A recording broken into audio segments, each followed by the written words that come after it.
हम सीख रहे थे सरलीकरण।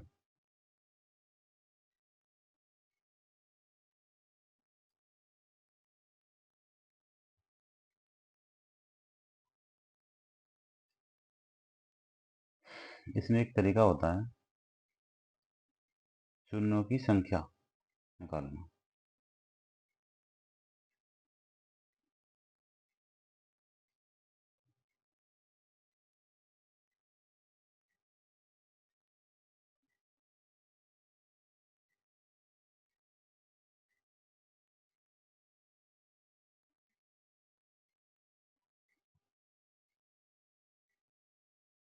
Number of zero. ठीक है, तो मैं एक चीज बताऊं आपको कि जीरो कब आता है। जीरो का आना यानी कि किसी सम संख्या में यदि हम 5 का गुणा कर रहे हैं तो क्या बन जाएगा, शून्य। यानी किसी सम संख्या में अगर हम 5 का गुणा कर दें तो शून्य बन जाएगा। और सबसे छोटी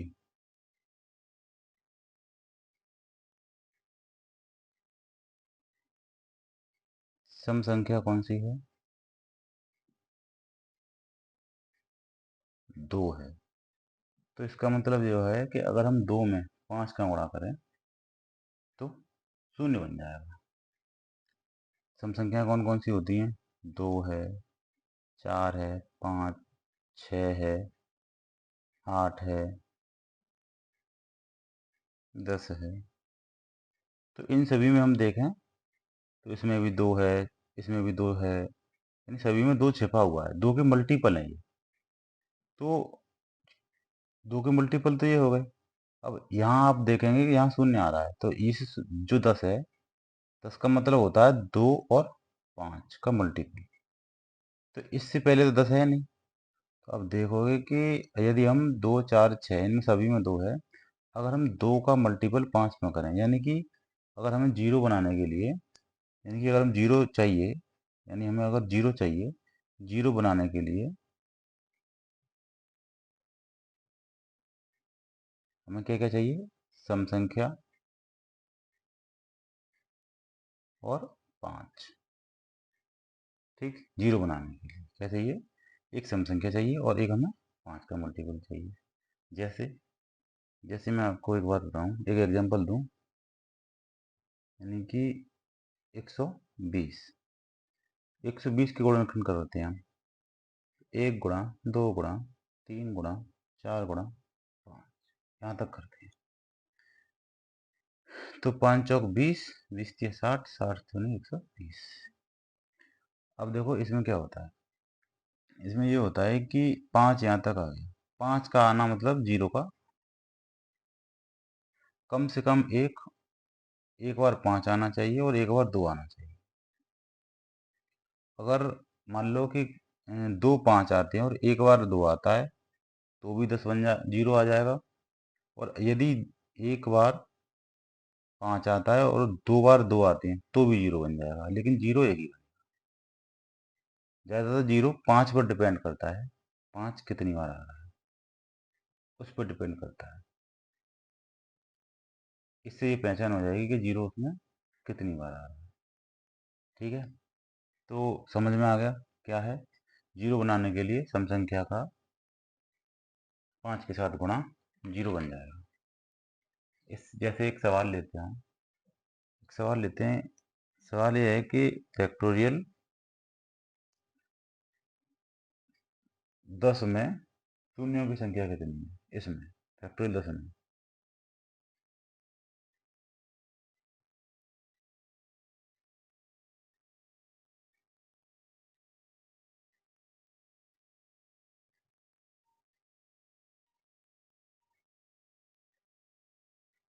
ठीक है, सवाल ये है, तो कैसे निकालेंगे, वही तरीका। पहले 10 फैक्टोरियल 10 के फैक्टर करेंगे, 1 गुणा, 2 गुणा, 3 गुणा, 4 गुणा, 5 गुणा, 6 गुणा, 7 गुणा, 8 गुणा 9 गुणा 10। ठीक है, तो अब हम इनमें देखेंगे कि 2 कितनी बार आया या 5 कितनी बार आ रहा है, कि 2 कितनी बार आ रहा है या 5 कितनी बार आ रहा है। इससे ये पता चल जाएगा कि इसमें क्या होना है। देखो 5 इसमें कितनी बार आ रहा है, एक तो 5 अपना ये रहा और एक 5 इसमें छिपा हुआ है, यानी कि 5 कितनी बार आ रहा है, 2 बार। 2 कितनी बार आ रहा है, देखो 2, एक तो ये रहा, 2 इसमें है, 3, एक इसमें है, 4 और 3 इसमें है, 4 और 3 7। 2 कितनी बार है, 1 और 2 3, 3 और 1 4, 4 और 3 7 और एक इसमें है 8, 8 बार आ रहा है। 2 कितनी बार आ रहा है, 8 बार आ रहा है। तो अब हम शून्य इसमें कितनी बार आएंगे, तो इसका ये तरीका है निकालने का। सबसे बेस्ट तरीका तो ये है कि आप ऐसे करके मल्टीपल कर लो, उससे भी पता चल जाएगा। एक तरीका ये है कि अगर हम 10 को 5 से भाग दें तो 2 बार जा रहा है। 10 को अगर हम 5 से भाग दें तो 2 बार जा रहा है। ठीक है, और अगर हम 10 को 2 से भाग दें तो कितनी बार जा रहा है, 5 बार जा रहा है। फिर 10 को 2 से भाग दें तो कितनी बार जा रहा है, 2 दूनी 4 बार जा रहा है। फिर 2 को एक बार और दे दिया, तो यहाँ पे ये टोटल 2 की संख्या है वो कितनी हो जाएगी, 8। 5 और 2 7 और 1 8, जो 8 निकल रही है। और यहाँ पे 5 की संख्या कितनी है, 3। तो यहाँ से हम ऐसे भी निकाल सकते हैं, अगर हम 5 निकाल ली हो या 2 निकाल ली हो, तो बेटर तरीका ये है कि संख्या लो, उसमें 2 का भाग देते चले जाओ, जब तक 1 ना आए तब तक निकालते रहो। और यहाँ पे तो 1 आएगा ही नहीं, क्योंकि 2 बार चला गया, खत्म हो गया, तो पूरी तरह संख्या कट गई, तो फिर उसमें नहीं जाएगा। इसका मतलब ये है कि इसमें 5 कितनी बार आ रहा है, 2 बार, और इसमें कितनी बार आ रहा है, 8 बार। तो शून्य कितने हो जाएंगे, एक, 2 बार होंगे शून्य, कम से कम कितनी बार होंगे, 2 बार होंगे। तो शून्यों की संख्या कितनी हो जाएगी,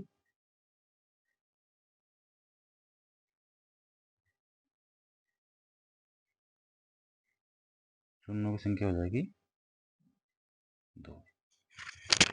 कितनी हो जाएगी, 2। अच्छा, अब मानो इसी में अगर पूछा जाए कि 3 कितनी बार आ रहा है, कैसे निकालेंगे, तो 3 का भी एक शॉर्ट तरीका यही है कि 10 तक जा रहा है तो 10 में हम 3 का भाग दे देंगे। 10 में 3 का भाग दे देंगे तो 3 से 10 कितनी बार कटेगा, 3 तिया 9, कितनी बार कट गया, 3 बार। कितना कट गया, 3 बार। और फिर 3 से एक बार दे देंगे, एक बार। तो 3 कितनी बार आया हमारे पास, 4 बार। 3 कितनी बार आया, 4 बार। इसे भी लिख लेंगे हम, 3 जो कितनी बार आया, 4 बार। वो कहाँ से निकाला हमने, यहाँ से। और चाहो तो चेक भी कर सकते हैं यहाँ से, देखो 3 एक ये रहा, एक इसमें है, 2 और 2 इसमें है, तो कितने हो गए, 4। कितने हो गए, 4। इससे ये पता चल जाएगा हम कैसे निकाल सकते हैं, बड़ी आसानी से हम 3 की संख्या जो है निकाल सकते हैं। अच्छा, एक और चीज़, जीरो बनाने के लिए किसी भी विषम संख्या का गुणा नहीं कर सकते हम। मान लो 7, 7 में अगर हम किसी भी संख्या का गुणा कर दें, 5 का कर दें या 7 का कर दें, तो ये शून्य नहीं आएगा। किसी सम संख्या का विषम संख्या में गुणा करने पर ही सम संख्या या जीरो आता है, और किसी विषम संख्या का विषम संख्या में गुणा करने पर हमेशा विषम संख्या ही आता है। किसी भी विषम संख्या का विषम संख्या में गुणा करने पर सम नहीं आएगा, हमेशा विषम ही आएगा। तो देखते हैं, एक सवाल देखते हैं। जैसे सवाल ऐसे बनता है, छोटा सा एक सवाल निकालता हूँ, ठीक है। सवाल है ये 357 फैक्टोरियल 357 फैक्टोरियल में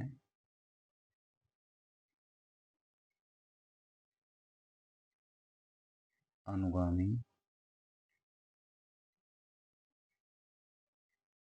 शून्यों की संख्या ज्ञात करो।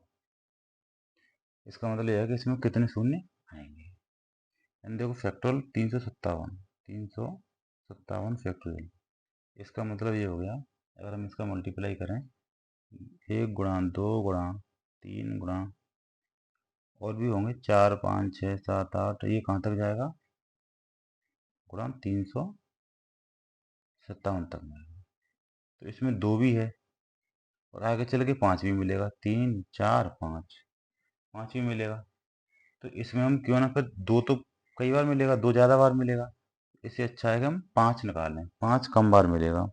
तो 5 की संख्या अगर हम निकालते हैं 357 में, देखो यहाँ निकालते हैं 357 में अगर हम 5 निकालें 5, तो 5 सत्ते 35 और 5 सेकंड 5, ठीक है। फिर निकालते 5 से, 5 सेकंड 5 2 5 चौक 20, फिर 5 से 5 दूनी 10, ये कितने होगा टोटल, ये जोड़ लेंगे 71 और 14 85 2 87, 71 14 और 2 6 7 7 और 1 8, यानी 87। तो कितने हो गए टोटल, टोटल कितने हो जाएंगे 87। तो जीरो की संख्या कितनी हो जाएगी, बराबर 87। जितने 5 होंगे और उतने ही शून्य होंगे, क्योंकि जो 2 होता है ना, 2 10 तक आने में कई बार आ जाता है, 8 बार आ जाता है, जबकि 10 तक आने में 5 2 बार आता है। तो इसका मतलब यह है कि जितनी बार 5 होंगे उतनी बार शून्य आएगा, ठीक है। और देखते हैं अगला सवाल है कि 375 में अनुगामी शून्य, अनुगामी शून्य बताओ, 375 में कितने अनुगामी शून्य होंगे। तो देखो तरीका वही है निकालने का, मैंने बताया था। जैसे 375 फैक्टोरियल का अगर हम फैक्टर करें 1 गुणा 2 गुणा 3 गुणा, ऐसे मल्टीप्लाई चलता चला जाएगा, 4 गुणा 5 गुणा 6 गुणा, ऐसे करके मल्टीप्लाई जाएगा 375 तक, ठीक है। इसमें 2 भी है 5 भी है। तो सबसे बेस्ट आइडिया हमारा ये बनता है कि अगर हम इसमें 375 में 5 निकाल लें, कितने आए, कितनी बार आ जाए, तो हम बड़ी आसानी से जो है शून्यों की संख्या निकाल लेंगे। तो 5 कितनी बार आया, देखो 5 सत्ते 35, 2 25 55 25, फिर 5 से 5 सेकंड 5 2 25 55 25, 5 से 5 दिया 15, ठीक है। तो ये कितनी बार हो गया, 75 15 और 3, 5 और 5 10, 3 13, हासिल 1 7 और 1 8, 1 9, कितने हो गए 93। तो इसमें जीरो की संख्या कितनी हो जाएगी 93, कितनी हो जाएगी जीरो की संख्या 93, शून्य कितने निकलेंगे 93 आंसर हो जाएगा इसका, ठीक है। जैसे एक सवाल और लेते हैं, 142 फैक्टोरियल में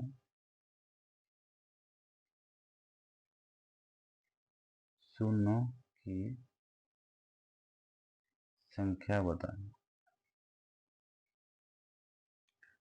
तो इसके भी ऐसे फैक्टर होंगे 142 के, 1 गुणा 2 गुणा 3 गुणा, वही कितने तक 142 तक, ठीक है। इसमें 2 5 ऐसे याद चले आएंगे। इसमें भी अगर हम 5 निकालें 142 में, तो 5 कितनी बार निकलेगा, 5 5 दूनी 10, 40 42, 5 अट्ठे 40, 5 पंजे 25, 5 28 और 5 33 और 34, कितनी बार निकलेगा? 34 बार। तो शून्य कितने निकलेंगे? अनुगामी शून्य कितने निकलेंगे? 28 और 5, 28, 5 और 1, 34। ठीक है। जैसे एक और सवाल लेते हैं, थोड़ा हटके ऐसे। 1005 गुणा 1000, 3 गुणा 1000, 1 गुणा 999 गुणा, ऐसे चलते चले जाएं और लास्ट में जाके आ जाए गुणा 123। तो ये कह रहा है कि इसके अंत में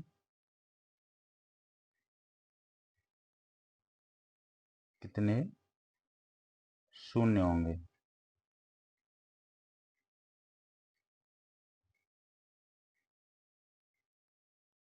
कितने शून्य होंगे बताओ। तो देखो, ये सीरीज तो एक ऐसी सीरीज है, इस सीरीज में अगर हम विषम संख्या की सीरीज है 5 2, यानी कि दो दो का डिफरेंस है इसमें। 5 से 3 में 2 का, 3 से 1 में 2 का, 1 से 99 में 2 का, लास्ट में जाके विषम संख्या है। तो मैंने बताया था अभी कि विषम संख्या का गुणा अगर विषम संख्या में करें तो 0 नहीं आएगा, जबकि सम संख्या का गुणा, कैसे? सम संख्या का गुणा अगर हम किसी भी विषम संख्या या 5 के साथ कर दें तब क्या बनेगा? शून्य बनेगा। क्या बनेगा? शून्य बनेगा, उसके अलावा शून्य नहीं बनेगा। तो इसमें अनुगामी शून्यों की संख्या कितनी होगी? तो इसमें शून्य होंगे ही नहीं होंगे, तो इसका आंसर क्या आएगा? 0। इसमें एक भी जो है शून्य नहीं बन पाएगा। क्यों? क्योंकि इस सीरीज में कहीं भी सम संख्या से गुणा नहीं हो रहा है। विषम संख्या का गुणा कभी शून्य नहीं बनाता, तो इसलिए इसमें कोई शून्य नहीं होगा। एक सवाल और देखते हैं। एक सवाल है 5 गुणा 15 गुणा 25 गुणा 35 गुणा 45 गुणा 2 की घात 10 में अनुगामी शून्य बताओ। अब बताओ, इसमें तो 5 भी है और 2 भी है। इसमें देखो 5 कितनी बार है? एक बार। ठीक है। इसमें कितनी बार है? एक बार। इसमें कितनी बार है? 2 बार। इसमें एक बार। इसमें एक बार। यानी ऐसे भी गिन सकते हैं हम, रैंडमली एक एक करके गिन सकते हैं कि किसी में जो है शून्य कितनी बार आ रहा है। तो 5 की संख्या कितनी है इसमें? 1 2 और 2 4, 1 5 और 1 6। कितनी है? 1 + 1 + 2 + 1 + 1, यानी कि 6। तो शून्य कितने हो जाएंगे? 6। क्योंकि इसमें जो है 10 की घात, 2 की घात कितनी है? 10। तो मैंने बताया था कि कम कम वाली संख्या लेते हैं, चाहे 2 कम हो चाहे 6 कम हो, 5 कम हो। तो 2 और 5 में कौन सा कम है? 5 कम है। तो 5 की संख्या 6 है और 2 की संख्या 10 है, तो 0 कितने बनेंगे? 6। जो 2 और 5 का पेयर बनेगा वही तो 0 बनाएगा, तो कितने बनेंगे? 6। तो इसका आंसर कितना हो जाएगा? 6। इस तरह से जो है शून्य हम सभी सवालों में आसानी से निकाल लेंगे। और अगर कोई दिक्कत हो, किसी भी सवाल में शून्य निकालने में कोई दिक्कत आ रही हो, तो कमेंट में डाल दें और आसानी से अपने सवालों के जीरो निकालें। कितने जीरो तक निकाल सकते हैं।